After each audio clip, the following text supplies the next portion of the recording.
Assalamualaikum warahmatullahi wabarakatuh. Perkenalkan, nama saya Dewi Novitasari dari Prodi Ekonomi Syariah Fakultas Ekonomi dan Bisnis Islam Inaifas Kencong Jember dengan nomor induk mahasiswa 2019 442987. Baik teman-teman, pada kesempatan kali ini saya akan mengajak kalian belajar tentang apa sih perusahaan asuransi itu. Mari kita simak bersama-sama ya.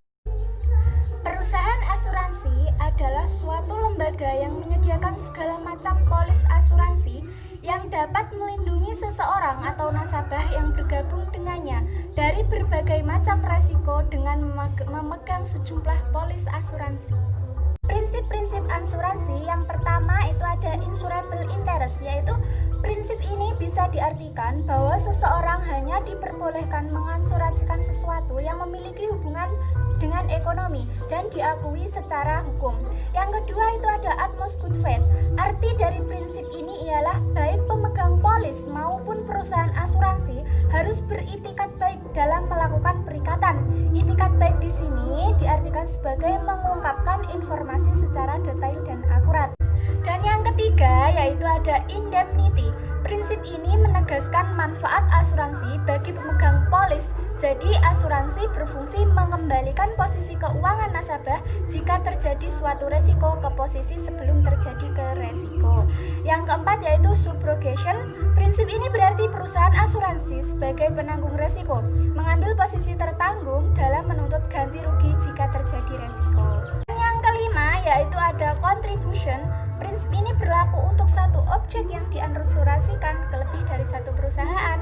Dan yang terakhir yakni yang keenam yaitu proximate cause. Prinsip ini bertujuan untuk mengurangi terjadinya perselisihan akibat salah tafsir mengenai resiko.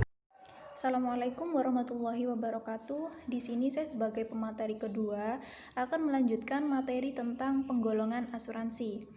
Ada dua jenis asuransi yang dikenal dari segi penggolongannya. Yang pertama yaitu asuransi konvensional, sementara yang kedua adalah asuransi syariah.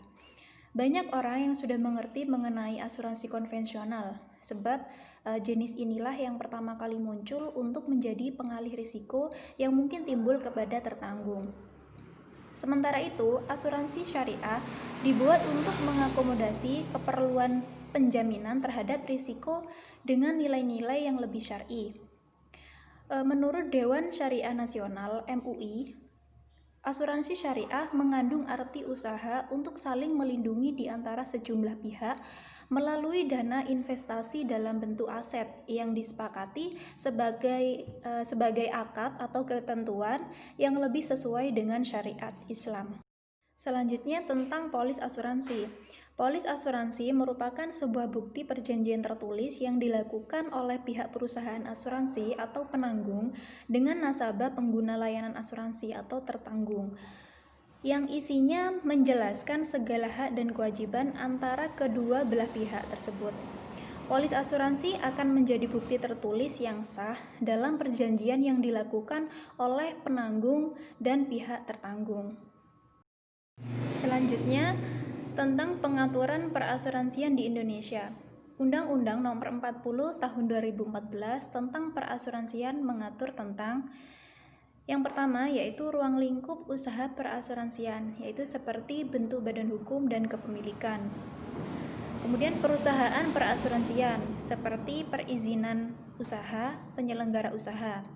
Kemudian tata kelola usaha perasuransian, yaitu berbentuk koperasi dan usaha bersama. Peningkatan kapasitas asuransi, asuransi syariah, reasuransi dan reasuransi syariah dalam negeri. Program asuransi wajib seperti perubahan kepemilikan, penggabungan dan peleburan, pembubaran, likuidasi dan kepailitan, perlindungan pemegang polis, tertanggung atau peserta, profesi penyedia jasa bagi perusahaan perasuransian, pengaturan dan pengawasan. Yang terakhir yaitu asosiasi usaha perasuransian. Mungkin selanjutnya akan disampaikan oleh pemateri ketiga. Wassalamualaikum warahmatullahi wabarakatuh. Saya sebagai pemateri ketiga yang akan menjelaskan tentang perizinan pendirian perusahaan asuransi di Indonesia. Pasal 7 ayat 1 dan ayat 2 UU Nomor 2 Tahun 1992 tentang usaha perasuransian umum yang menyatakan bahwa 1. Usaha perasuransian hanya dapat dilakukan oleh badan hukum yang berbentuk A. Perusahaan perseroan, B. Koperasi, dan C. Usaha bersama atau mutual. Asuransi syariah. Asuransi syariah yaitu sebuah sistem di mana para peserta saling menanggung resiko dengan mengibahkan sebagian atau seluruh kontribusi melalui dana tabaruk yang akan digunakan untuk membayar klaim atau jika terjadi musibah yang di dalam